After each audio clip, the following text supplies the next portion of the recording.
नमस्ते। Solid facts with Hemant अत्री में आप सबका स्वागत। जैसा आप देख रहे हैं हेमंत सर हमारे साथ मौजूद है। बहुत स्वागत है सर आपका।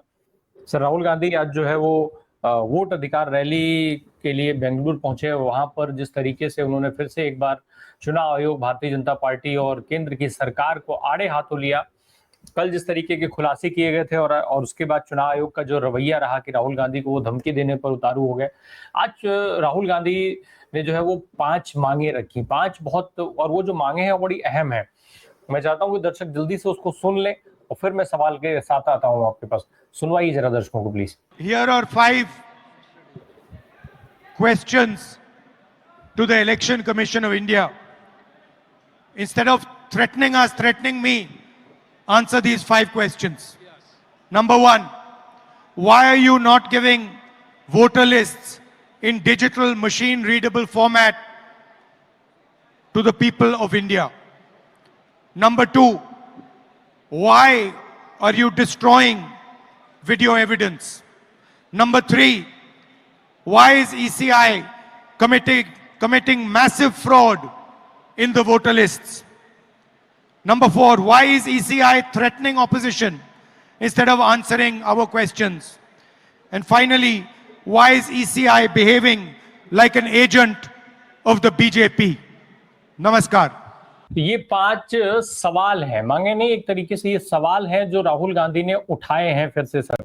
अब ये जो सवाल हैं, क्या देश को इन सवालों का जवाब मिलेगा? मैं यहीं से पहले शुरू करूं, फिर बाकी चीजों पर आता हूं। हेमंत सर। राम प्रकाश जी नमस्कार, आपको सारे दर्शक साथियों को। देखिए, जवाब तो इलेक्शन कमीशन ने दे दिया, आपने नोट नहीं किया। आज सुबह से 4 राज्यों की जो वोटर लिस्ट थी, ई वोटर लिस्ट, वो हटा ली गई। तो जवाब आ तो गया। ये जवाब क्या होता है कि एडमिशन ऑफ गिल्ट। इससे पहले, क्योंकि कल आपने देखा जिस तरीके से घोषणा हुई और उसके बाद जो राहुल गांधी के दावे थे वो फैक्ट चेक किए जाने लगे अलग अलग तरीके से। एक आधे पोमेरियन चैनल ने ये दिखाने की कोशिश की सरकार के इशारे पे चुनाव आयोग के प्लांट से, और एक उनकी जो प्रिय एजेंसी है, न्यूज एजेंसी के नाम पर जो भी वो करती है, उसने कुछ चीजें चलाने की कोशिश की सूत्रों के मुताबिक, इसके मुताबिक, उसके मुताबिक। उसके बाद पोमेरियन मीडिया ने वो चलाने की कोशिश की कि ये गलत है। और हालत ये हो गई कि जब जुबैर ने वो सारे फैक्ट चेक करके जो राहुल गांधी ने चीजें कही थी वो एज सच कंसर्न राज्यों की वेबसाइट से, चाहे वो लखनऊ की हो, यूपी की, चाहे महाराष्ट्र की हो, और कर्नाटक के चारों बूथों की हो, उन्होंने एग्जैक्टली स्क्रीनशॉट लगा दिए उसके। तो उसके बाद आपके पास क्या विकल्प बचा था? उसके बाद तो ज्ञानेश कुमार गुप्ता का, चूंकि चुनाव आयोग नया चुनाव आयोग है, उनके पास एक नया आइडिया भी रहता है हमेशा। तो उन्होंने क्या किया कि चारों राज्य जिनका रेफरेंस आ रहा था, उन चारों ही राज्यों के जो वोटर ई वोटर लिस्ट होती है उनको वेबसाइट से डाउन कर दिया। मैंने सारे स्क्रीनशॉट भेजे, आप दर्शकों को दिखा दीजिएगा बेशक कि कैसे जवाब, तो पेज नॉट फाउंड करके आ रहा है। वो सारे पेज कल तक अवेलेबल थे। इसका मतलब क्या हुआ कि दाल में काला नहीं, दाल ही काली है, और जवाब नहीं देना चाहते हैं, ये भी अप्रूव हो गया। अब इसको they are trying to defend the indefensible. सवाल केवल राम प्रकाश जी क्या बचा है कि मांग क्या, ऐसी कोई चीज तो मांग नहीं रहे कि जो उनके संवैधानिक दायरे में ना हो। वोटर लिस्ट आप देते हैं ना उनको, हर चुनाव, जो भी रजिस्टर्ड पार्टी, रिकग्नाइज पार्टी हो, इस देश के कानून और संविधान के अंदर है कि आप उसको वोटर लिस्ट देंगे। तो ये लोग वोटर लिस्ट मांग रहे हैं कि आप हमें डिजिटल फॉर्मेट में दीजिए। और करना क्या चाहते हैं? आपकी मदद। आप बतौर चुनाव आयोग, आपका फर्ज क्या है कि वोटर लिस्ट की शुचिता बनी रहे। और कोई व्यक्ति आपकी उसमें खामियां बताता है तो इसका मतलब वो आपकी मदद करना चाहता है, तो आप अपनी कोर्स करेक्शन कर लेंगे। वो उसको देने को तैयार नहीं। जो वोटर लिस्ट दी वो नॉन स्कैन, जो स्कैनेबल दी। जो आप करोड़ों रुपए खर्च करके राम प्रकाश जी हर एक बूथ की जो आप वीडियोग्राफी कराते हैं, वो आप क्यों नहीं दे रहे उनको जब वो मांग रहे थे? और क्या ये कानून कैसे बना दिया आपने कि 45 दिन के बाद नहीं देंगे? तो चोर की दाढ़ी में तिनका तिनका नहीं है, चोर की दाढ़ी में कुछ और ही मामला है। और आज की तारीख में आपको ये मानना पड़ेगा कि जो भद आज की तारीख में आप देख रहे होंगे, day in and day out supreme court, high court में ईडी की पिट रही है ना, चुनाव आयोग आज उस रास्ते पे चल पड़ा है कि जो अभी तक तो उनको कोई नहीं छेड़ रहा। क्यों? ये कह करके वो संवैधानिक संस्था है, लेकिन जो उनके कारनामे में कर्नाटक में पकड़े गए, राम प्रकाश जी 16% वोट फर्जी होना, आप मजाक मानते हैं क्या इसको? किसी भी अपने देश के किसी भी राज्य के अंदर कितना ही एक तरफा चुनाव हो, वोट का मार्जिन कितना परसेंट होता है विनर और लूजर में? 4%, 5%, कई बार तो 12,000। पिछली बार बिहार में 12,000 था, हरियाणा में 22,000 था, और यहाँ एक कंस्टिट्यूंसी में 1,250,000 वोट। और उसके बावजूद आप देखिए इतनी बड़ी एक साइज SIR की बिहार में होगी, आपने एक शब्द ज्ञानेश कुमार गुप्ता के मुंह से सुना? इतनी गड़बड़ियां पकड़ी गई, कोई सुना? कल राहुल गांधी विपक्ष के नेता ने इतनी बड़ी चीज कर दी, रात को सारा विपक्ष उनके डिनर पे वो सारी प्रेजेंटेशन देख रहा है, पूरे सोशल मीडिया पे इसके अलावा कोई देश में विचार नहीं है, विमर्श नहीं है, और चुनाव आयोग की तरफ से आपको एक शब्द सुनाई नहीं दे रहा है। किसको लाए बली का बकरा? कर्नाटका CEO को। वो क्या कह रहा है कि आप ओथ पे हमें दे दीजिए। मैं उल्टा कहता हूं, वो तो इस देश के विपक्ष का नेता एक संवैधानिक पद पर है। क्या चुनाव आयोग की ड्यूटी नहीं है कि वो एफिडेविट दे के इसमें एक भी गलती हम जांच कराएंगे, और एक भी गलती होगी तो संबंधित को बख्शा नहीं जाएगा? उनके मुंह से तो एक शब्द ना तो SIR पे निकला, ना इस पे निकला। ये काम मोदी जी तो करते थे कि 11 साल में उन्होंने बतौर प्रधानमंत्री एक प्रेस कॉन्फ्रेंस में। ज्ञानेश कुमार गुप्ता में कौन सी रोक है? तो उन्होंने जो मोदी जी वाली जो टेक्नोलॉजी है कि चुप हजार सुख, जवाब ही मत दो, पैर पीट के रह जाएंगे सब। लेकिन ये मामला वहां रुकने वाला नहीं है, ये मामला आगे बढ़ेगा। और जिस तरीके से राहुल गांधी ने आज वहां ये कहा कि अगर 25 सीटें कम होती तो मोदी प्रधानमंत्री नहीं होते, ये चोरी की सीटें, तो ये बात कहीं ना कहीं देश को जमने जो राहुल ने कहा वो दर्शक सुन लेगी। वो साफ कह रहे हैं कि मोदी जी केवल 25 सीट से प्रधानमंत्री हुए हैं। सुनवा दीजिए जरा दर्शकों को। नरेंद्र मोदी 25 सीट की मार्जिन से प्रधानमंत्री हैं। एक सीट हमने दिखा दी कि चोरी हुई है। 25 सीट वो 35,000 या कम वोटों से जीते हैं। अगर हमें इलेक्ट्रॉनिक डेटा मिल जाए, हम साबित कर देंगे कि हिंदुस्तान का प्रधानमंत्री चोरी करके प्रधानमंत्री बना है। साफ कह रहे हैं कि केवल इलेक्ट्रॉनिक डेटा चुनाव आयोग दे दे, हम ये साबित कर देंगे कि वोटों की चोरी हुई और उसी चोरी से नरेंद्र मोदी जी प्रधानमंत्री बने हैं। इसके बाद राम प्रकाश जी क्या बचता है? वो टाइम फ्रेम कह रहे हैं कि आप हमें डिजिटल लिस्ट दे दीजिए, उसके बाद 1 घंटे में हम आपको बता देंगे। क्यों? क्योंकि उसका जो भी रीडेबल मशीन फॉर्मेट है, उसके अंदर जैसे AI के जरिए वो काम 2 मिनट में हो जाता है। आपको केवल वो डायरेक्शन देनी है कि हमें कौन कौन सी कैटेगरी चाहिए। आपको फेक लिस्ट चाहिए, अधूरे एड्रेस चाहिए, फॉर्म 6 वाली लिस्ट चाहिए, कंप्लीट आ जाएगा आपके सामने। कल आपने देखा हाउस नंबर 0 इस देश में यहाँ पर उस व्यक्ति की वोट, वो मैनुअली हो सकता है संभव है, लेकिन इसलिए तो वो डिजिटल मांग रहे, इसीलिए इलेक्शन कमीशन डिजिटल नहीं दे रहा है। अब सवाल ये है कि चुनाव आयोग को लेकर के, उनके कामकाज को लेकर के आम आदमी के मन में असमंजस पहले भी था। आपने चुनाव आयोग से जो आम चुनाव हुआ था 2024 का, उस टाइम तमाम सर्वे देखे होंगे, 35% में उसकी क्रेडिबिलिटी आ गई।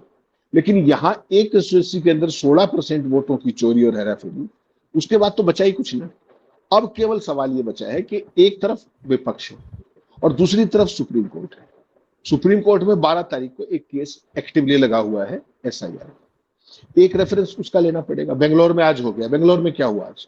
वोट अधिकार बचाओ रैली, उसके बाद पैदल मार्च, और अब वो जो कर्नाटक के CEO है, चीफ इलेक्टोरल ऑफिसर, उससे मिलने गए हुए खड़गे साहब, राहुल गांधी। टाइम है उनका 1 से 3 बजे के बीच में, वहां जाएंगे। तो उसके बाद सुप्रीम कोर्ट में हियरिंग है, और 17 तारीख 12 को अगर रिलीफ नहीं मिला SIR के मामले में, जिसकी मुझे लगता है आपके संभावनाएं बन गई है, अब सरकार भी बैकफुट पे आएगी और चुनाव आयोग भी बैकफुट पे आएगा, क्योंकि उनके पास कोई जवाब नहीं है इन चीजों का। और अगर वो नहीं आया तो 17 तारीख से आपको पता है कि बिहार की सड़कों पर उतरने वाले हैं राहुल गांधी और तेजस्वी यादव। और रात को जो डिनर था, उस पर तमाम विपक्षी नेताओं ने क्या कहा? उन्होंने ये कहा कि खासतौर पर शरद पवार जैसा व्यक्ति, बुजुर्ग आदमी, उन्होंने ये कहा कि ये जो प्रेजेंटेशन है, ये सारी की सारी हर एक राज्य मुख्यालय पे, जिला मुख्यालय पे और ग्राम स्तर तक लेके जाना चाहिए। यानी कि पूरा का पूरा अपोजिशन एक बिल्डअप के मूड में है कि हम आगे बढ़े और इसको देश के आम आदमी तक, आखिरी आदमी तक लेकर भेजे। और ये ऐसी चीज नहीं है कि आज राम प्रकाश जी के साथ हुआ है तो कल मेरे साथ भी होगा। आज आपकी वोट कटेगी, कल मेरी कटेगी, परसों किसी और की कटेगी, कटेंगी सबकी। या तो आप इनके सिस्टम में मिश्रण का हिस्सा बन जाइए, और नहीं तो वोट कटवाने के लिए तैयार रहिए। तो ये जो चीज है, ये अब विपक्ष को भी समझ में आ रही है।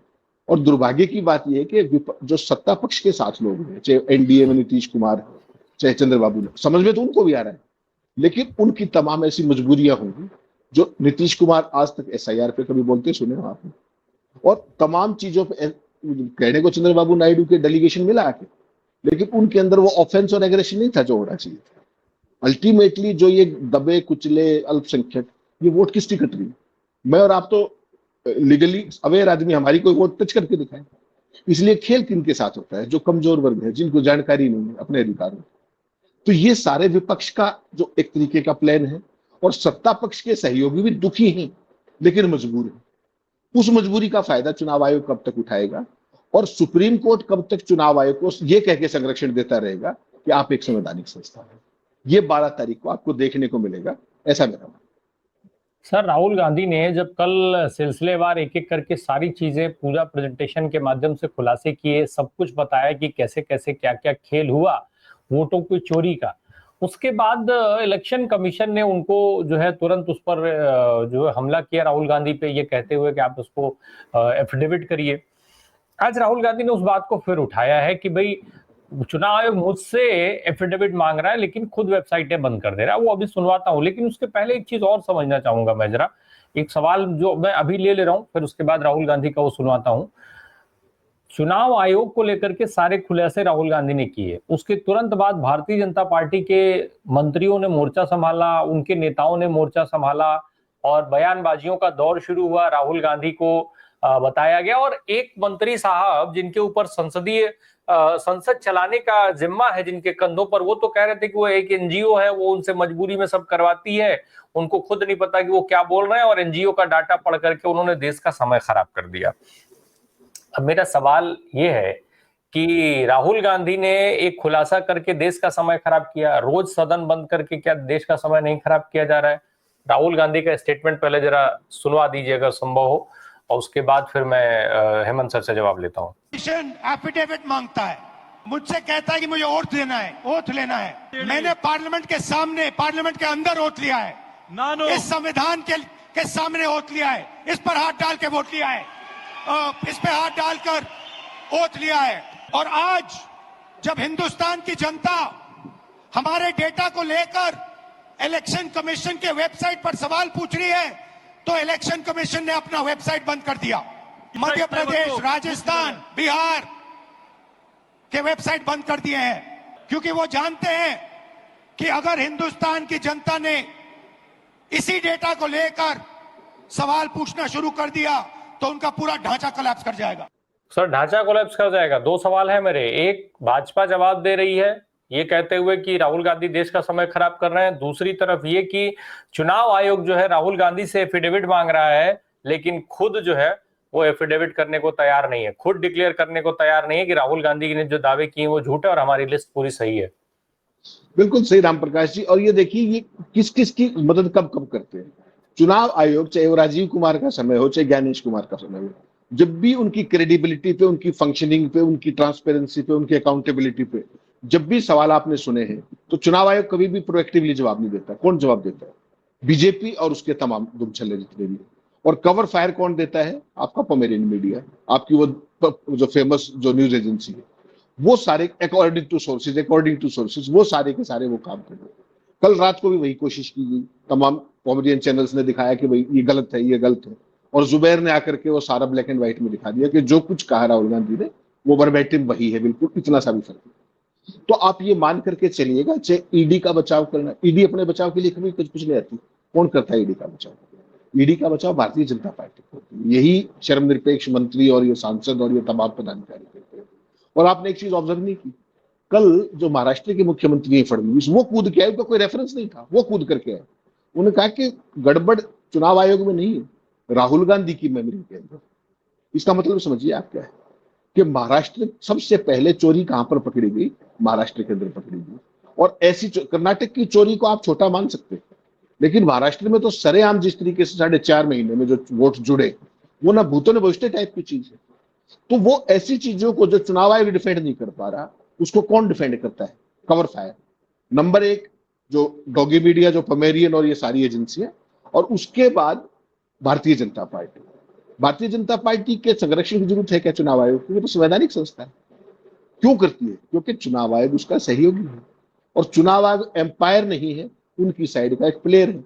और मैं तो ये कहता हूं कि चुनाव आयोग बीजेपी का पिछले 11 सालों से उनकी जो पारी है पॉलिटिकल, उसका ओपनर है। चुनाव की घोषणा कब करनी है, चुनाव का शेड्यूल किसके हिसाब से होगा, प्रधानमंत्री के दौरे पूरे करने के बाद होगा, किस किस एरिया में कब कब चुनाव होगा, अलग अलग फेसेस में क्यों होगा, और जहां पर चुनाव का प्रचार बंद है पड़ोस वाले राज्य में प्रचार चालू हुआ ताकि मोदी जी वहां प्रचार कर सके जाकर। वोटिंग के दिन तक प्रचार चलता है राम प्रकाश, वरना तो 48 घंटे पहले साइलेंस पीरियड होता है। तो ये तमाम फेसेस में चुनाव कराना, छोटे से राज्य में 6 फेसेस में चुनाव कराना, ये आपने कभी सुना नहीं।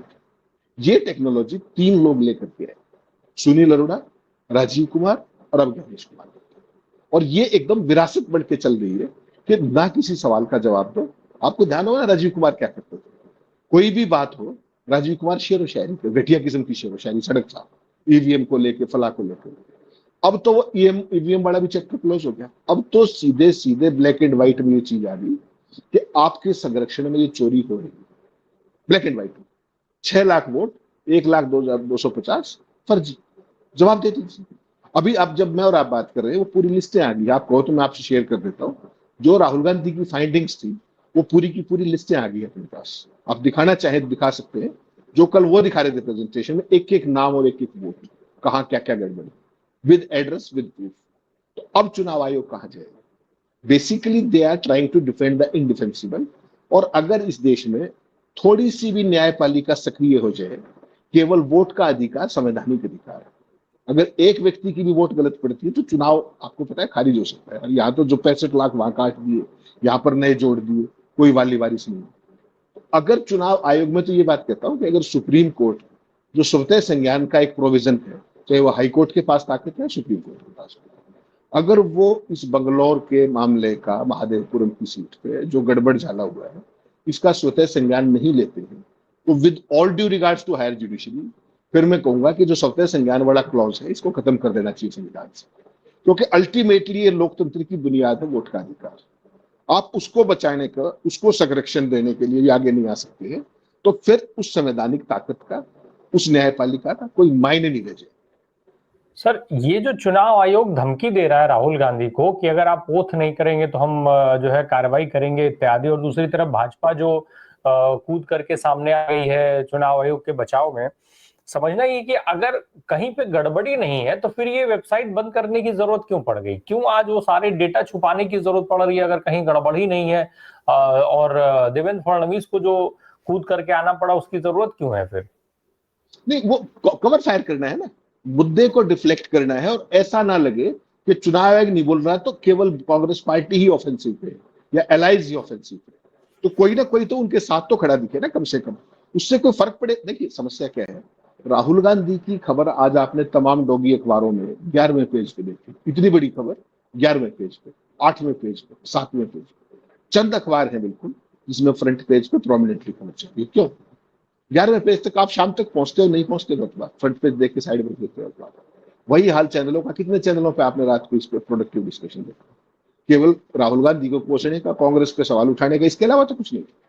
सवाल ये है कि कल मेरी 2 चुनाव आयुक्तों से बात हुई रात को, जब आपसे चर्चा के बाद उन्होंने कहा कि अगर थोड़ी सी भी शर्म बची है तो या तो इनको इस्तीफा दे घर चले जाना चाहिए या चुनाव आयोग को बंद कर देना चाहिए। यहां पर खड़ा है चुनाव आयोग के पूर्व आयुक्त, और उसके बावजूद इन लोगों की जुबान नहीं निकलती।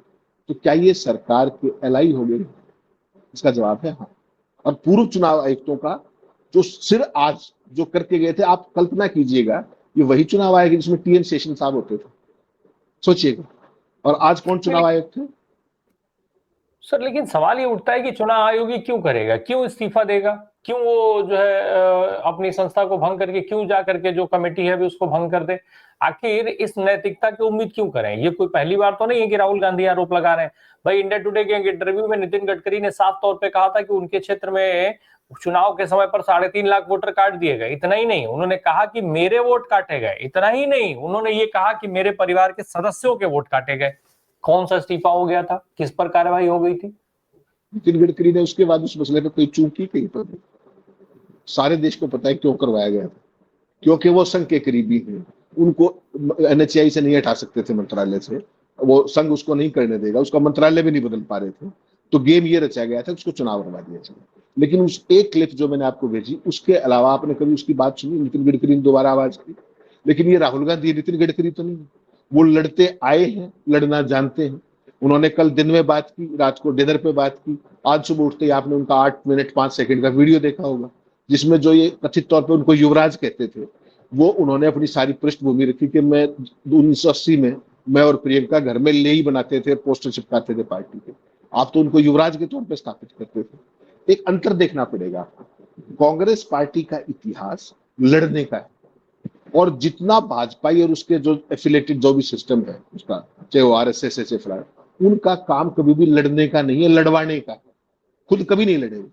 खुद तो वो तमाम संरक्षणों में रहते हैं, षड्यंत्रों में माहिर है, लड़वाने में माहिर है, विभाजन में माहिर है, प्रोडक्टिविटी में, विजन में, डेवलपमेंट में वो कभी आगे हो ही नहीं सकते जो आदमी इस तरह की चीज करता है। और यही उसकी सच्चाई है। अभी जब मैं और आपसे बात कर रहा हूं, मैंने 279 पेज आपको भेज दिए हैं, जिसमें वोटर चोरी के सारे प्रूफ एक एक नाम वाइज है। आप चाहें तो 1,02,50 कंप्लीट डेटा मैंने आपको भेज दिया है, 279 पेज का। आप कहीं इसको प्रयोग करना चाहे तो ये पब्लिक डोमेन में है। ये चुनाव आयोग की तरह नहीं है कि वेबसाइट बंद करके भागे वहां से। चार राज्यों सारी के चीजें सर जो लगातार वायरल हो रही हैं, लोग देख रहे हैं, खोज रहे हैं, लोग वेरीफाई करने की कोशिश कर रहे हैं। वो ऑलरेडी काम पे लोग लगे हुए हैं, ऐसा नहीं है। वो जनता में बहुत सारे जो जागरूक लोग हैं वो ऑलरेडी लगे हैं। मैंने कल भी जिक्र किया था अपने कार्यक्रम में कि जो भक्त हैं उनको चीजें अभी समझ में नहीं आ रही हैं, या शायद आ गई हैं लेकिन उनकी मजबूरी है भक्ति में लगे रहना। इसके अलावा बाकी जो 70% लोग देश के हैं वो इन सारी चीजों को ठीक से समझ रहे हैं, उसको सर्च कर रहे हैं, खोज रहे हैं, वेरीफाई कर रहे हैं। केवल राहुल गांधी की बात पर यकीन कर लेना आंख बंद करके देश ऐसा भी नहीं कर सकता, और देश ऐसा करेगा भी नहीं। वो वेरीफाई करेगा। इसी के लिए यही वजह है, ये साबित करता है कि लोग वेरीफाई कर रहे हैं, क्योंकि यही वजह है कि चुनाव आयोग को अपनी वेबसाइट बंद करके भागना पड़ रहा है। अदरवाइज चुनाव आयोग वेबसाइट क्यों बंद करता है? चुनाव आयोग को नहीं पता है कि हम अभी वेबसाइट बंद करेंगे तो हमारे ऊपर 70 सवाल उठेंगे, लेकिन मजबूरी ऐसी कि लोग सूचियां डाउनलोड करने लग गए, मिलाने लग गए, वो चुनाव आयोग को बंद करके भागना पड़ा। वो तो सबको समझ में आ रहा है सर। एक और चीज है सर जिसका जिक्र बार बार लगातार हो रहा है कि चुनाव आयोग ने ये किया, चुनाव आयोग ने वो किया। अभी एसआईआर को लेकर के बात हो ही रही है। बिहार में इतना बड़ा खेल हुआ है भाई, अभी तक नाम जोड़ने का काम चल रहा था, बिहार में नाम काटने का काम चल रहा है। अगला टारगेट पश्चिम बंगाल रखा गया है, पश्चिम बंगाल को किया गया है। अब जब ये सारे खुलासे हो गए हैं तो पश्चिम बंगाल का चुनाव कितना सुरक्षित माना जाए, उसके पहले बिहार का चुनाव कितना सुरक्षित माना जाए? सुप्रीम कोर्ट के हाथ में ही है जो कुछ भी है। तो सुप्रीम कोर्ट क्या इस खुलासे को भी ध्यान में रखेगा? क्योंकि वहां बैठे लोग तो देशभक्ति का पाठ पढ़ा रहे हैं राहुल गांधी को। अब राहुल गांधी को बता रहे देश, सच्चा देशभक्त की परिभाषा बता रहे, राष्ट्रवाद की भाषा बता रहे, सावरकर कितने महान थे और आप उन पर सवाल नहीं उठा सकते, ये भी वही बता रहे हैं। वो एक अलग पक्ष है राम प्रकाश जी। आपको ध्यान होगा मार्च के अंदर ममता बनर्जी ने क्या कहा, ये सारा खेल जो डुप्लीकेट वोटर लिस्ट वाला है, ये सारा सबसे पहले उन्होंने पकड़ा था। और उसके बाद उनका एक डेलीगेशन तृणमूल का मिलने गया था चुनाव आयोग से, और बाकायदा प्रेस नोट जारी करके, मैंने प्रेस नोट भी भेजा मार्क करके, वो दिखाइएगा दर्शकों को। उसमें चुनाव आयोग ने ऑन रिकॉर्ड ये कहा कि हम 3 महीने के अंदर इस पूरे मामले का will come out with a solution. मार्च की बात है, आज क्या है? अगस्त। क्या चुनाव आयोग ने उस पर कोई रेफर बैक किया? क्यों किया, क्यों नहीं किया? ये दोनों सवाल। अब आपने स्पेसिफिक सवाल पूछा बंगाल का। ये राम प्रकाश जी सबसे ज्यादा डिपेंड करेगा, नंबर 1 12 तारीख की हियरिंग में बिहार का क्या होता है, एसआईआर का क्या होता है, नंबर 1। वहां तो खेल शुरू हो चुका है बंगाल में। वो जो आपके पन्ना प्रमुख और बीएलओ के जरिए जो खेल होना है, वो दैट इज ऑलवेज ऑन, पूरे साल भर चलता है। उसको जब वो समय आता है ब्रैकेट, उसमें एग्जीक्यूट किया जाता है। होमवर्क इनका कंप्लीट तैयार रहता है। अब समस्या ये बनेगी कि बंगाल का चुनाव बिहार के इमीडिएट बाद है। यहाँ क्या है कि बिहार का जो लोकसभा के सुप्रीम कोर्ट के अंदर जो पेंडिंग है, पहले उसका एक आउटकम नंबर 1। उसके बाद जो राहुल गांधी की ये सारी मुहिम चल रही है, ये किस दिशा में जाती है, नंबर 2। और अगर आपने देखा महाराष्ट्र में चोरी पकड़ी गई वोट एडिशन की, तो तुरंत टेक्नोलॉजी बदल ली गई वोट डिलीशन की। बेसिकली ये साइंस वही है, डेटा मैनिपुलेशन की। अगर बिहार वाला साइंस कामयाब नहीं हुई तो वेस्ट बंगाल के लिए कोई तीसरी टेक्नोलॉजी लेके आए, ये बाज नहीं आ सकते। इनको ये पता है कि अगर स्मूथ चुनाव जो रूटीन में होना चाहिए कानून के तहत, उस चुनाव को ये नहीं जीत सकते, ना बंगाल में ना कहीं भी। और ये चीज अब बंगाल, उसके कल कर्नाटक वाली बात के बाद प्रूव होगी। तो ये अब कौन सी टेक्नोलॉजी लाएंगे? चुनाव आयोग is completely hand in glove, इसमें तो आपको कोई शक नहीं बचा होगा, चाहे वो राजीव कुमार का समय हो चाहे गणेश कुमार का। तो डिपेंड करेगा 12 तारीख को सुप्रीम कोर्ट का क्या रुख रहता है। ये राहुल गांधी वाला जो मोर्चा है, ये किस दिशा में जाता है, क्योंकि 17 तारीख से आपको पता है आज बंगलोर में थे, 17 से बिहार की सड़कों पर। तो चुनाव आयोग और सरकार कंप्लीटली बैकफुट पर है। एक आधा उनका लूज कैनन बोल रहा है, वो भी फिजूल की बात ज्यादा कर रहा है, मेरिट पे कोई बात नहीं कर रहा। स्पेसिफिक सवाल राहुल गांधी ने, आपने दिखाए 5 सवाल पूछे, इनका 5 का जवाब दिलवा दीजिए किसी से, कोई नहीं देगा। तो वो अब वेट एंड वॉच की पोजीशन में आएंगे और दोनों का इनका आउटकम क्या होगा उसके बेसिस पे ये बंगाल की रणनीति तय करेंगे, क्योंकि सिस्टम इनके पास है। तो जैसा चाहेंगे वो मैनिपुलेशन में कभी बाज नहीं आएंगे। इनका होमवर्क ऑलरेडी तैयार है। और मैं आपको जो कहता हूं ना, पन्ना प्रमुख, इस सारे खेल की जड़ वो लोग हैं जिनके पास हर गली कूचे और मोहल्ले का वोटर का यही पता है कि कौन किसको वोट डालता है। सारा खेल वहां से शुरू करते हैं, वहीं से सब्सट्रैक्शन शुरू होता है, डिलीशन, वहीं से एडिशन शुरू होता है, और वहीं से आपने यूपी में देखा तमाम बाई इलेक्शनों में सुप्रेशन शुरू होता है। एक पर्टिकुलर कम्युनिटी को वोट नहीं डालने देंगे, एक पर्टिकुलर संप्रदाय को वोट नहीं डालने देंगे, उसके पीछे भी सारा इकोसिस्टम देखना। तो अब विपक्ष को कितना समझ में आया है, क्योंकि कल ममता बनर्जी के रिप्रेजेंटेटिव थे वहां पे डिनर पे, और वहां पे एक साझा रणनीति बनी कि इसको हर देश के हर हिस्से तक लेकर के जाया जाए, गांव पीछे। उसमें कितना कामयाबी होगी, कितनी अवेयरनेस होगी। अगर ये कामयाब होते हैं तो मान के चलिएगा कि जो भाजपा का जो अश्वमेध यज्ञ 11 साल से चुनाव आयोग की तरफ से चल रहा था, उसका अब उल्टे दिन शुरू नहीं हो गए हैं, इनके भी बुरे दिन शुरू हो। देश के तो अच्छे दिन आए कि नहीं आए पता नहीं, लेकिन भाजपा और उनका जो ये अश्वमेध यज्ञ था उसके बुरे दिनों की शुरुआत पक्का हो जाए। जी, चुनाव आयोग से जवाब मांगने का, हिसाब मांगने का सिलसिला कांग्रेस ने बेंगलुरु में शुरू किया है। अब वहां से जिस तरीके की चुनौती, एक बार और उस चुनौती को आगे बढ़ाते हुए राहुल गांधी और पूरी कांग्रेस देखी गई। अब देखना यह है कि राहुल गांधी की ये चुनौती कितनी और आक्रामक रुख लेती है, और उधर चुनाव आयोग की तरफ से इसको रोकने के लिए क्या क्या काउंटर किए जाते हैं, और उनके साथ लगी सरकार वो राहुल गांधी और कांग्रेस के तमाम बड़े नेताओं को घेरने के लिए कौन कौन से कदम उठाती, कौन कौन से कवायदे करती हैं। ये भी बहुत इंटरेस्टिंग होगा देखने के लिए, क्योंकि ये तय है कि राहुल गांधी आक्रामक होंगे तो उनके ऊपर ईडी, सीबीआई, आईटी जैसी एजेंसियों के सिकंजे मजबूत किए जाएंगे, उनको फंसाने की पूरी कोशिश की जाएगी ताकि वो डाइवर्ट हो सके, उन्हें रोका जा सके। बहुत बहुत धन्यवाद हेमंत सर हमसे बात करने के लिए। Thank you so much.